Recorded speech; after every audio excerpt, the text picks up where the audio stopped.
हमारा meeting classes में स्वागत करता हूं। ये जो है आपका क्लास 10th के मैथ का मॉडल सेट नंबर 3 है, जिसमें बहुत ही इंपॉर्टेंट क्वेश्चन को लिया गया है। और याद रखिएगा सेम टू नेक्स्ट ईयर आपका पूछेंगे 2024 में, तो इसको देखना ना भूले अगर अच्छा रिजल्ट लाना है मैथ में। तो चलिए बिना टाइम गवाए हुए हम लोग पहला प्रश्न को देखते हैं। पहला प्रश्न हमारा क्या करना है, इसमें हम लोग 30 को प्रश्न को फटाफट हम लोग रिवीजन करेंगे और इसमें से आप कितना मार पाते हैं उसका क्या कीजिए कमेंट में जवाब दीजिए, ताकि मुझको पता चले कि आपको मॉडल सेट का कितना प्रभाव पड़ रहा है। तो पहला जो प्रश्न बोल रहा है हमारा, बोल रहा है कि sin 54 माइनस cos 36 का मान होगा, कि मतलब कितना मान होगा। तो देखिए जब ये डिग्री वाला दे दे खंडित का मतलब कि 0 90 45 ऐसा ना दे और इस तरह दे दे खंडित, इसको हम लोग क्या कहते हैं, फॉर्मूला होता है याद रखिएगा sin 90 माइनस थीटा का।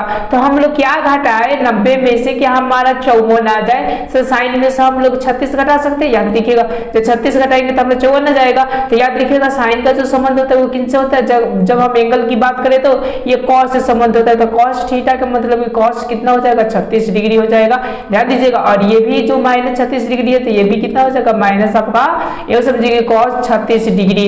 अब ध्यान दीजिएगा इसको और इसको काट देंगे तो कितना बच जाएगा 0, तो कितने भी एक मान लेंगे तो यू समझिए 1 होगा होगा नहीं होगा, तो इसका आंसर क्या होगा 0। तो इसका जो राइट आंसर है वो ऑप्शन नंबर ए हो जाएगा। सेम टू इसी तरह दूसरे टाइप का दे देगा क्वेश्चन और आपसे पूछे देगा। चलिए हम लोग 2 नंबर प्रश्न को देते हैं। 2 नंबर हमारा प्रश्न क्या बोल रहा है, जैसे कि आपको दिखाई दे रहा है कि एक अर्धवृत्त का परिमाप 36 सेंटीमीटर है तो इनकी त्रिज्या डायमीटर मतलब इनकी त्रिज्या क्या होगी। चलिए देखिए अर्धवृत्त ये बहुत ज्यादा क्वेश्चन पूछता है, याद रखिएगा बोर्ड मॉडल है। तो अर्धवृत्त ऐसा होता है, देखिए ना कितने व्यक्ति जो दिमाग लगाते हैं ऐसा खोपड़ी लगाते हैं। जैसे 2 पाई आर हो गया तो अर्ध बोला तो आधा कर दीजिए पाई और क्या आर और इसी पर बना दीजिए, तो ये सरासर क्या होता है रॉन्ग हो जाता है ये फॉर्मूला। ये तो यूज समझिए कि इतना तो अर्धवृत्त है ही आपका पाई और क्या हो जाएगा आर, लेकिन इसमें भी तो एगो ये आर एगो और 2 वाला जुटल है, तो यहाँ पे क्या हो जाएगा 2 और आर हो जाएगा। इस तरह अर्धवृत्त का क्या होता है परिमाप होता है। बराबर 36 है तो हम लोग बराबर क्या लिख देंगे 36 लिख देंगे और इसको हम लोग सॉल्व करते हैं, ध्यान दीजिएगा। तो हम लोग आर कॉमन निकाल लेंगे, तो माने कि आर हमारा कॉमन निकल जाएगा तो पाई का मान कितना तो 22, तो 22 बटा कितना हो जाएगा 7 हो जाएगा और प्लस आपका कितना हो जाएगा 2 हो जाएगा। ध्यान दीजिएगा हम लोग हल करेंगे तो ये जो आर होगा तो आर ही रह जाएगा, यहाँ पर 22 तो 22 हो जाएगा और प्लस में 7 दूने कितना हो जाएगा 14 हो जाएगा और बट्टा ये 2 हो जाएगा। यहाँ से सॉल्व कीजिए और बराबर 36 है परिमाप, तो हम लोग क्या लिखेंगे 36 लिखेंगे। जरा ध्यान दीजिए ऊपर को हम लोग 22 को और 14 को जोड़ेंगे तो कितना हो जाएगा 36 हो जाएंगे। ध्यान दीजिएगा एक स्टेप में काट रहा हूँ, 36 कट जाएंगे ओके, क्योंकि आप बराबर के ऊपर करते हैं नीचे नीचे करते हैं, ऐसा आपको बताया गया है मैथ में बहुत अच्छा से। तो देखिए 1 हो जाएगा तो आर बट्टे ये क्या हो जाएगा, ये समझिए 7 है ना ये वाला, तो यहाँ पर 7 रहेगा ओके। तो आर बट्टे कितना हो जाएगा 7 और बराबर 1, यानी आर बराबर वैल्यूज कितना आएगा 7 आएगा। और इसको गांठ मान लीजिए बोर्ड मॉडल है, ये हर एक मॉडल सेट में ये सब दिया है ओके। चाहे ये समझिए क्वेश्चन बैंक में भी पूछा है, ना देखे होंगे तो आप देख लीजिए क्वेश्चन बैंक में कि जितने प्रश्न कराए वो चीज है या ना है। तो चलिए तो ये समझिए कि इसका जो आर बराबर 7 आएगा तो इसका जो राइट आंसर हो जाएगा वो ऑप्शन नंबर आपके बी हो जाएंगे। अब चलिए हम लोग 3 नंबर प्रश्न देखते हैं। बोलते समांतर श्रेणी 54 51 48 में डैश डैश का 10वां पद है। 10वां पद क्या होंगे, तो चूंकि एपी का फॉर्मूला जानते हैं, जब भी पद पूछे तो tn बराबर होता है a और प्लस n माइनस डी, ऐसा n माइनस डी होता है। और इसमें फॉर्मूला पर रख दीजिए, a आपका प्रथम पद का मतलब हो जाएगा 54 और यहाँ से प्लस तो प्लस हो जाएगा n तो 10 है तो 10 में से गया जाएगा तो क्या होगा 9 हो जाएगा। और ये समझिए कि जब हम लोग d निकालेंगे तो द्वितीय पद माइनस प्रथम पद हो जाएगा। तो हम लोग 51 में से ये समझिए कि 54 घटाएंगे तो आपका क्या हो जाएगा तो -3 हो जाएगा। तब हम यहाँ पर -3 लिख देंगे, तो देखिए इसको गुना करेंगे तो 29 27 तो -27 हो जाएगा। और ये समझिए कि हम लोग क्या कर सकते 54 और ये समझिए कि माइनस का होगा 29 27, और जब हम लोग हटाएंगे तो एक्चुअली में कितना आ जाएगा आपका तो 27 आ जाएगा। तो इसका जो राइट आंसर हो जाएगा वो 27 होगा। देखिए 27 कहाँ पर है तो वो ऑप्शन नंबर ए है, तो इसका जो राइट आंसर हो जाएगा वो ऑप्शन नंबर ए हो जाएगा। अब चलिए अब हम लोग 4 नंबर क्वेश्चन पर चलते हैं। बोल रहे कि बिंदु 2√3 -2√2 किस पाद में स्थित है। तो देखिए इस तरह आपका पाद होता है ओके। तो ये होता है आपका कौन सा तो प्लस, और ये होता है माइनस, और ये होता है आपका माइनस, और ये होता है क्या आपका तो प्लस होता है ओके। सॉरी ये वाला आपका प्लस होता है और ये वाला आपका क्या होता है, नीचे वाला माइनस होता है। अब ध्यान दीजिएगा, ओके, इसको प्रथम बोलते हैं, इसको द्वितीय, इसको तृतीय और इसको क्या बोलते हैं, चतुर्थ बोलते हैं। देखिए बोल रहे हैं कि ये वाला प्लस वाला है तो मतलब प्लस वाला ये पाद है, ओके, और ये माइनस वाला है तो माइनस जस्ट नीचे जाएगा तो ये वाला हो जाएगा, मतलब 4 नंबर पाद में है। तो इसका जो राइट आंसर हो जाएगा वो ऑप्शन नंबर क्या हो जाएगा, डी हो जाएगा, चतुर्थ पाद। ओके, अब चलिए 5वां बोल रहा है कि किसी पूर्णांक m के लिए सम संख्या का रूप है, मतलब सम संख्या, मैं सम संख्या मतलब फॉर एग्जांपल 2 रखिए और कौन जोड़ने पर 2 आता है, तो जब हम सम संख्या 2 रखेंगे तो देखिए 2 प्लस और 2 क्या होगा, 4 हो जाएगा। देखिए ये करेंगे तो 5 हो जाएगा, ये करेंगे तो 4 हो जाएगा, ये करेंगे तो कम हो जाएगा। तो देखिए पॉसिबिलिटी आपका एक और सी दोनों में बन रहा है। ओके, तो अब चलिए अब हम लोगों ने दूसरा सम संख्या को देखते हैं। ओके, अगर सम संख्या देखी जाए दूसरा भी कोई एनीथिंग कोई भी लीजिए, अगर 2 जुट रहा है तो ये भी हो सकता है रूप और ये भी हो सकता है रूप। ओके, तो अब देखिए अब आंसर क्या माना जाए, अब यहाँ पर हम कंफ्यूज है। जैसे 4 भी आप सम संख्या लीजिए ना तो 4 दूना 8 ये सम संख्या आएगा और यहाँ पर 4 और 2 कितना होगा, 6 सम संख्या आएगा। ओके, तो मेरे ख्याल से सी और ए दोनों होगा। ओके, लेकिन जब आपका प्रश्न दिया हुआ होगा तो यूं समझिए एक के को दिया होगा, या तो ये दिया होगा और नहीं तो ये दिया होगा। फिलहाल हम दोनों आंसर लेकर चल रहे हैं, एक्चुअल में तो होगा नहीं, ओएमआर सीट पर लगेगा तो, लेकिन आप थोड़ा सा देख लीजिएगा इस प्रश्न को। ओके, चलिए 6 नंबर प्रश्न हमारा क्या बोल रहा है, बोल रहे कि बिंदु 4,3 किस पाद में है, मतलब कि ऐसा बना लीजिए जैसे मैं बताया था प्लस और ये क्या हो जाएगा प्लस और ये माइनस और ये क्या हो जाएगा माइनस, दोनों प्लस में तो इस पाद में है, तो मतलब कौन सा पाद हो गया, तो प्रथम आपका पाद हो गया, यानी 6 का जो राइट आंसर हो जाएगा वो ऑप्शन नंबर ए हो जाएंगे। अब हम प्रश्न को देखते हैं। 7वां मेरा प्रश्न बोल रहा है कि यदि किसी समांतर शारीरिक मतलब एपी का छठा और बराहवा पद 13 और 25 है तो इसका पहला पद है, मतलब पहला पद क्या होगा, जैसा बोले छठा पद तो टी आपका क्या हो जाएगा 6 हो जाएगा। इसका सूत्र क्या होता है, तो ए प्लस n माइनस 1 तो n हो जाएगा 6 और 1 हटा लेंगे तो कितना हो जाएगा 5 हो जाएगा 5 और यहाँ पर d और बराबर ये कितना 13, तो हम लोग 13 लिख सकते हैं। चलिए अब बोल रहा है यहाँ पर बराहवा पद का मतलब a और प्लस, ठीक उसी तरह n में से 1 हटा लेना का मतलब कि 11वां पद हो जाएगा, मतलब 11 d बराबर कितना हो जाएगा 25 हो जाएगा। अब ध्यान दीजिए सबको हम लोग माइनस, इसको भी कर देते, इसको भी माइनस कर देते, इसको भी करेंगे, देखिए ये आराम से कट जाएंगे, ये माइनस और माइनस कट जाएंगे। ओके, अब चलिए अब यहां से जो बच जाएंगे आपके तो 5d और यूं समझिए कि यहां पर आपका यूं समझिए कितना 11d, तो ये घट जाएंगे तो मेरे ख्याल से 6d हो जाएंगे, ऐसा 6d माइनस 6d बराबर जो हो जाएंगे, और इसको घटाइए तो घटेगा तो यहाँ पर 2 हो जाएगा और यहाँ पर कितना हो जाएगा, तो यूं समझिए कि 2 में से 1 गया तो 1 हो जाएगा और ये भी माइनस में होगा तो माइनस और माइनस कट जाएगा और इसको काटिएगा तो 6 दूना के 12 हो जाएगा, मतलब कि d बराबर जो हो जाएंगे वो कितना हो जाएंगे आपके 2 हो जाएंगे। अब चलिए अब हम लोग a बराबर निकालते हैं, a बराबर कितना होगा तो d बराबर रख देते 2, तो यहाँ पर 2 रखेंगे तो 5 दूने कितना होगा 10 होगा, यानी a प्लस 10 बराबर हो जाएंगे 13। अब चलिए a बराबर क्या हो जाएगा 13 माइनस यहाँ पर 10 इसका टू कितना हो जाएगा 3, तो इसका जो राइट आंसर हो जाएगा वो 3 होगा। तो कौन सा है, ऑप्शन नंबर आपका बी है। आगे चलिए आगे हम लोग 8 नंबर प्रश्न को देखते हैं। 8 नंबर मेरा प्रश्न क्या बोल रहा है, लेकिन एक शंकु का आयतन 1570 सेंटीमीटर है, तो यदि इनके आधार का क्षेत्रफल 314 सेंटीमीटर स्क्वायर है तो इसकी ऊंचाई होगी, मतलब ऊंचाई क्या होगी ऐसा। तो देखिए ये शंकु को बोल रहा है, तो शंकु का आयतन 1/3 होता है और पाई r स्क्वायर यहाँ पर h होता है और बराबर ये कितना हो जाएगा 1570 आपका हो जाएंगे। अब ध्यान दीजिएगा, अब बोल रहे कि आधार का क्षेत्रफल का मतलब पाई आर स्क्वायर 314 दे दिया, ओके, तो 300 हम क्या लिखेंगे 14, अब बटे ये 3 है तो 3 है और गुने हम लोग क्या लिख देंगे h और बराबर 15 और क्या लिख देंगे 70 लिख देंगे ऐसा। ओके, अब ध्यान दीजिएगा, ओके, अब ये कितने से कट जाएंगे, तो 5 से गुना करिए ना, 5 315 में 5 से 314 5 है तो 5 का 20 के 0 और 5 2 7 और 5 3 15 आराम से 5 से कट जाएंगे। आप लोग एक बार अपने ऐसी कॉपी में कैलकुलेट करके देख लीजिएगा, इसको और इसको कटाइएगा तो 5 5 कट जाएगा। तो देखिए ये हो गया h और बटा यहाँ पर 3 हो गया बटा 5 हो गया, तीसरा तीसरी गुना कर देंगे, इधर करेंगे तो आपका h होगा और बराबर इधर करेंगे तो कितना हो जाएगा 15 यानी 15 मीटर यानी समझिए कि सेंटीमीटर इसका क्या होगा तो राइट आंसर होगा। तो देखिए कौन सा है आपका, तो यूँ समझिए कि ये जो आपका है वो ऑप्शन नंबर क्या है V है, तो इसका जो राइट आंसर होगा ऑप्शन नंबर V हो जाएगा। अब चलिए अब 9 नंबर बोलेगी कॉसेक 45 का मान है, तो आपको साइन 45 का मान याद होगा, तो कॉसेक का याद हो जाएगा, साइन 45 का मान याद रखिएगा 1/2 होता है, उसी को पलट दीजिए तो √2 आपका क्या हो जाएगा तो राइट आंसर हो जाएगा।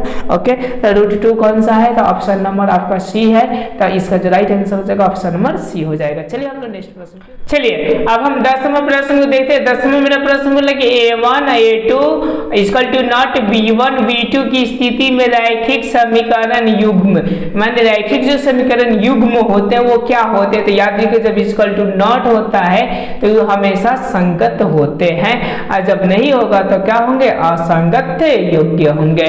अब चलिए 11 नंबर बोले कि त्रिघात बहुपद का सबसे व्यापक रूप है, मतलब सबसे व्यापक रूप कौन सा है त्रिघात के लिए, देखिए A² तो द्विघात और ये समझिए 4 है तो 4 घात और सॉरी मतलब वही हो गया ओके, और S² है तो फिर द्विघात हो गया, लेकिन देखिए ये वाला सबसे परफेक्ट है AQ + BS² + CX प्लस क्या होते हैं तो D होते हैं। तो 11 का जो राइट आंसर हो जाएगा वो ऑप्शन नंबर आपका C हो जाएंगे।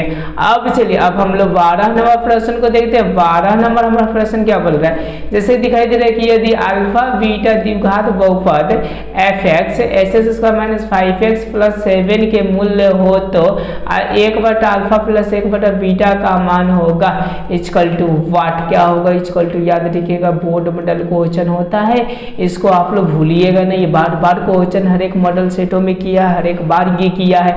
तो देखिए यहाँ से हम लोग क्या कर सकते हैं, तो देखिए इसको हम लोग थोड़ा सा हल कर लेंगे। अच्छा हम लोग जानते हैं कि जब शून्याङ्क मूल होते हैं जैसे कि अल्फा प्लस बीटा, कुछ याद कीजिए इसका सूत्र जानते हो कि -b/a, तो माइनस तो माइनस अब b कितना है तो 5 है, तो हम लोग माइनस करेंगे तो यहाँ पर क्या हो जाएगा, जैसे माइनस यहाँ पर 5 है और a आपका कितना है तो 1 है, तो छोड़िए उसको, एक अल्फा इंटू बीटा होता है तो c/a, तो c है आपका 7 है, a तो 1 है तो 1 छोड़िए, तो देखिए माइनस आपका क्या होगा कट गया। अब इसको थोड़ा सा हल करिए तो हम लोग लघुत्तम निकालेंगे तो ऐसा हो जाएगा अल्फा और क्या हो जाएगा बीटा, देखिए अल्फा से कटेगा तो बचेगा बीटा, तो यहाँ पर बीटा हो जाएगा प्लस अगर बीटा से कटेगा तो बच जाएगा अल्फा, तो यहाँ पर अल्फा होगा। तो देखिए अल्फा प्लस बीटा का मान आया है माइनस कितना आया है, सॉरी माइनस प्लस आया 5, तो यहाँ पर 5 हो जाएगा और अल्फा इंटू बीटा का मान आया 7, तो यहाँ पर क्या हो जाएगा 7 हो जाएगा, यानी 5 और बट्टे क्या हो जाएगा 7, तो इसका जो राइट आंसर हो जाएगा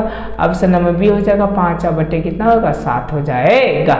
अब चलिए अब हम लोग 13 नंबर प्रश्न को देखते हैं। 13 नंबर मेरा प्रश्न बोल रहा है कि द्विघात बहुपद 6s² - 7x - 3 के शून्याङ्क होंगे, मतलब शून्याङ्क कौन होंगे, तो सीधा गुणनखंड निकाल लीजिए, जब गुणनखंड निकाल लेंगे तो ऑटोमेटिक आपको शून्याङ्क पता चल जाएगा। ओके तो चलिए अब हम लोग निकालने की कोशिश करते हैं, तो 6 है तो हम लोग 6s² लिखते हैं। ओके और गणना कीजिए कि इसको गुना कर हम लोग तो होते हैं तो 17 18, तो अब कौन सा पहरा पढ़े कि 18 आ जाए, तो देखिए ना -9 दूना का 18 तो 9x + 2x करेंगे तो प्रॉपर हो जाएगा, घटेगा भी तो -7 हो जाएगा और गुना भी होगा तो कितना हो जाएगा 18 हो जाएगा और ये माइनस कितना हो जाएगा 3। अब ध्यान दीजिएगा यहाँ पर हम लोग 3x निकाल लेंगे कोमा, तो बचेगा कितना बच जाएगा 2x और माइनस ये 3 बच जाएगा और +1 कॉमा निकाल लेंगे तो यहाँ पर 2x और माइनस क्या बचेगा 3 बच जाएगा, = क्या हो जाएगा 0। एक बार हम इनसे कंपेयर कर लेते एक बार इनसे। ओके तो देखिए ना 3x मतलब यहाँ का बातों को लिख रहे हैं 3x +1 बराबर क्या होगा 0, जब इधर जाएगा तो -1 और बट्टा क्या होगा 3 होगा। तो देखिए -1/3 कौन सा दिया है, सॉरी ये आप वाला ये ध्यान दीजिएगा, तो 2x और +1 है ना। ओके तो 1/3 का होगा 3, तो देखिए 1/3 यहाँ पर दिया तो ये माइनस होगा, तो देखिए माइनस वाला दिया। चलिए हम लोग नेक्स्ट चीज़ों को बढ़ते हैं, ये वाला तो देखिए ये इधर जाएगा तो क्या होगा जैसे 2x और -3 बराबर 0 है, तो जब इधर जाएगा तो प्लस में होगा, मतलब कि 2x और बराबर क्या हो जाएगा 3, जब x बराबर होगा तो 3 बटा क्या होगा 2 होगा। तो ध्यान दीजिएगा ये वाला एगो माइनस वाला होगा, एगो प्लस वाला होगा, मतलब कि जो राइट आंसर लग रहा है वो ऑप्शन नंबर क्या हो जाएंगे, तो आपके सी हो जाएंगे। अब चलिए अब हम लोग 44वां प्रश्न को देखते, सॉरी 14 नंबर प्रश्न को देखते। 14 नंबर मेरा प्रश्न बोल रहा है कि यदि अल्फा तथा बीटा द्विघात बहुपद x² और 2x + 3 का मूल हो, तो फिर क्वेश्चन को रिपीट कर दिया है। तो चूंकि आप जानते हैं कि अल्फा प्लस बीटा बराबर क्या होता है -b/a, तो माइनस का -b तो 2 है, तो यहाँ पर 2 लिख दीजिए। और ये समझिए कि अल्फा इंटू बीटा, मतलब अल्फा इंटू बीटा का सूत्र क्या होता है, तो c/a, तो c मतलब 3 लिख दीजिए, तो यहाँ पर 3 हो जाएगा, 1 तो 1 हो जाएगा। अब ध्यान दीजिएगा आप, और यूं समझिए क्या पूछ रहा है, तो यूं समझिए मान कितना होगा, तो चूंकि आप जानते हैं यहाँ से थोड़ा सा इसको हल कीजिए, तो हल कीजिएगा तो अल्फा प्लस क्या हो जाएंगे बीटा हो जाएंगे। अब कैसे, तो देखिए मैं बता रहा, इसको लघुत्तम निकालिएगा तो क्या होगा अल्फा और बीटा हो जाएगा। देखिए अल्फा अल्फा कट जाएगा तो बचेगा कौन सा, बीटा बच जाएगा प्लस, और यूं समझिए कि जब अल्फा बीटा बच जाएगा तो क्या बचेगा अल्फा, और इधर से कान पकड़िए तो मतलब 2 + 3 जोड़िए तो चाहे 3 + 2 जोड़िए तो बात बराबर आता है। ओके, तो यूं समझिए अल्फा प्लस बीटा कितना दिया -2, तो यहाँ पे -2 होगा। अल्फा इंटू बीटा कितना दिया 3, तो यहाँ पे कितना होगा 3 होगा। मतलब इसका जो राइट आंसर हो जाएगा वो ऑप्शन नंबर देखिए -2/3, तो -2/3 ऑप्शन नंबर वी इसका राइट आंसर हो जाएगा। अब चलिए अब हम लोग 15 नंबर प्रश्न को देखते हैं। 15 नंबर मेरा प्रश्न क्या बोल रहा है, जैसा कि आपको दिखाई दे रहा है 15 नंबर बोल रहा है कि 2 रैखिक समीकरणों के आलेख प्रतिच्छेद रेखाएं हैं, तब रैखिक समीकरण युग्म है। कहा रैखिक समीकरण युग्म है, एक दूसरे को प्रतिच्छेद आए हैं, मतलब एक दूसरे को क्या करती है, तो प्रतिच्छेद करती है, तो इसका युग्म कैसा होगा, तो याद रखिएगा एक हल होगा। जब एक दूसरे को एक जगह करेगी तो कितना होगा, एक ही ना होगा, इसके अलावा का ज्यादा हो सकता है तो नहीं हो सकता। चलिए अब हम लोग 16 नंबर प्रश्न को देखते हैं। बोले कि निम्नलिखित में कौन परिमेय संख्या परिमेय बताना है। ओके, तो देखिए ये भी आपका अपरिमेय है, ये भी अपरिमेय है, ये भी परिमेय है। देखिए यहाँ पर ऑप्शन 2 को ऐसा कंफ्यूज डालने वाला होता है कि ये भी परिमेय है और ये भी परिमेय, क्योंकि 16 का निकालेंगे तो आपका 4 निकल जाएगा, और ये क्या करेंगे इसको काट देंगे रूल के हिसाब से, क्योंकि बराबर है तो ये कितना हो जाएगा 2 हो जाएगा। अब 2 तब किसका आंसर दो, ये क्या है हमारा कंफ्यूजन है, या तो आपके जो भी एग्जाम में देगा तो एक या तो ये बदलेगा या तो ये बदलेगा। ओके, अगर आपको जो भी आंसर देना है तो कमेंट में दीजिए, और अगर वीडियो आपको अच्छा लगे तो लाइक सब्सक्राइब अपने दोस्तों के साथ शेयर करना ना भूले, ताकि वो भी मॉडल सेटों को क्या कर पाए, तो रिवीजन कर पाए। चलिए हम लोग नेक्स्ट प्रश्न को देखते हैं। चलिए अब हम 17 नंबर प्रश्न देखते हैं। बोले कि 2 क्रमिक सम संख्याओं का HCF होगा, मतलब सम संख्या 2 क्रमिक मतलब लगातार, जैसे कि मैं ले लेता हूँ 2 और 4 को ले लीजिए। ओके, तो इनका मौसा कितना होगा, तो 2 यहाँ पर कर दीजिए, 4 कर दिए तो 2 से कट जाएगा। तो चलिए आपको एक सर आसान ले लिए, चलिए मैं दूसरा लेता हूँ 8 और 10। ओके, समझ रहे हैं ना, ये दोनों क्रमिक सम संख्या, तो 8 से हम किसका भाग करेंगे 10 से करेंगे, तो 8 कम क्या हो जाएगा 8 हो जाएगा, बचेगा 2, फिर 2 किन से करेंगे 8 से करेंगे तो कितना हो जाएगा 4, मतलब 8 कटा किससे 2 ही से कटा, तो इसका जो हर एक हाल में जो आंसर होगा वो कितना होगा, ऑप्शन नंबर बी हो जाएंगे। अब चलिए अब हम लोग 18 नंबर प्रश्न को देखते हैं। 18 नंबर जो प्रश्न बोले किसी धनात्मक पूर्णांक a और तथा v के लिए a, b का मौसा गुने ab का लसा निम्न में किसके बराबर है, किसके बराबर है, ऐसा ये क्वेश्चन क्या किया है यहाँ पर किया हुआ है। तो इसको हम लोग क्या करेंगे, लोग बहुत ही सोच विचार करेंगे लोग, उसके बाद से देखेंगे लोग। फिलहाल में इसको अभी छोड़िए। चलिए हम लोग 19वां प्रश्न को देखते हैं। 19वां प्रश्न क्या बोल रहा है, 19वां बोले कि यूक्लिड विभाजक गुदरीम 2 धनात्मक पूर्णांकों में से किसे परिकलित करने का तकनीक है। परिकलित मतलब निकालने का क्या है तकनीक है, क्या चीजों को निकालने के लिए, तो याद रखिएगा मौसा विशेष के निकालने के लिए यह यूक्लिड विभाजन आए। ओके, अब देखिए पाई क्या है, तो पाई हमेशा याद रखिएगा यह परिमेय संख्या है, और उसके निकट की जो आपका 22/7 जो है वो याद रखिएगा कौन सी संख्या है, तो परिमेय संख्या। अगर 0 से चालू हो तो पूर्णांक संख्या। ओके, जो किसी से ना हो, जो कि अटैच ना कर कर रहा हो तो इनमें से कोई नहीं आंसर हो जाएगा। अब चलिए इसका जो राइट आंसर हो जाएगा ये ऑप्शन नंबर क्या हो जाएगा, बी हो जाएगा। एक ही समय प्रश्न क्या बोल रहे हैं, जैसे कि हम लोग देख रहे हैं कि एक ही समय बोला है कि दो रैखिक समीकरणों के आलेख समांतर रेखाएं हैं, तब रैखिक समीकरण का योग जब दो गो समांतर रेखाएं होती है, ओके, जैसे कि एक ऐसा और एक ऐसा, तो इसका युग में क्या होगा, तो सोच सकते बहुत आनंद मिलेगी, ठीक है ना। तो यूँ समझिए कि इसका जो आंसर हो जाएगा ऑप्शन नंबर क्या हो जाएंगे आपके, ए हो जाएंगे, इसका कोई हल होगा नहीं। अब चलिए अब हम लोग 22वां प्रश्न को देखते हैं। 22वां हमारा प्रश्न क्या बोल रहा है, जैसे कि 22वां में दिखाई दे रहा है कि यदि a1 बटे a2 बराबर है b1 बटे b2 इक्वल टू न c1 बटे c2 समीकरण निकाय इतना और इतना का है, मतलब कि क्या है, तो देखिए दो को बराबर है, एक बराबर नहीं है, तो ये क्या हो जाते हैं, तो आपके तो याद रखिएगा ये हो जाते हैं, इसका कोई हल होता भी नहीं, क्यों, क्योंकि दो को बराबर है तो फिर आपको संगत हो जाएंगे, तो फिर होंगे नहीं। अब चलिए अब हम लोग 23वां प्रश्न को देखते हैं। 23वां बहुत ही इंपॉर्टेंट प्रश्न है, जैसे कि आपको दिखाई दे रहा, बोल रहे कि ए का मान है कि इसके मैंने जिसके लिए समीकरण निकाय ax प्लस 10y बराबर 0 2x प्लस 5y बराबर 0 का शून्यंतर हल होगा।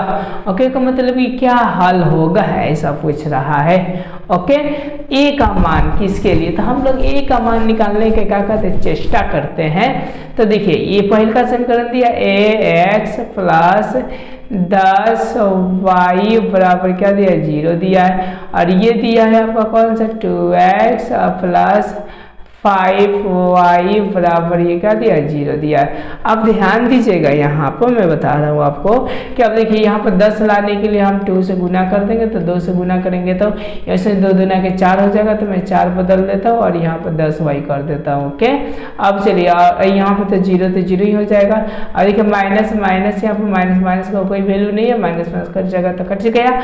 ओके, अब देखिए आया a और x और -4x बराबर क्या है, 0।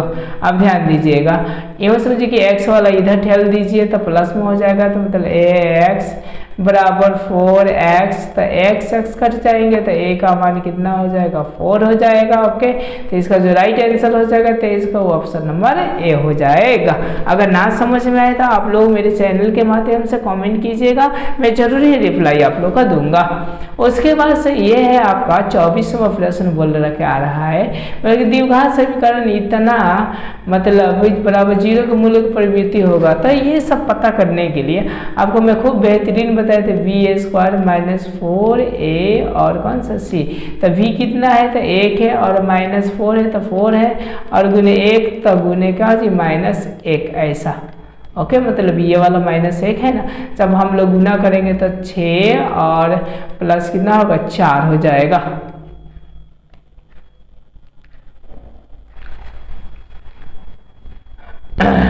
नींद लग रहा है यार।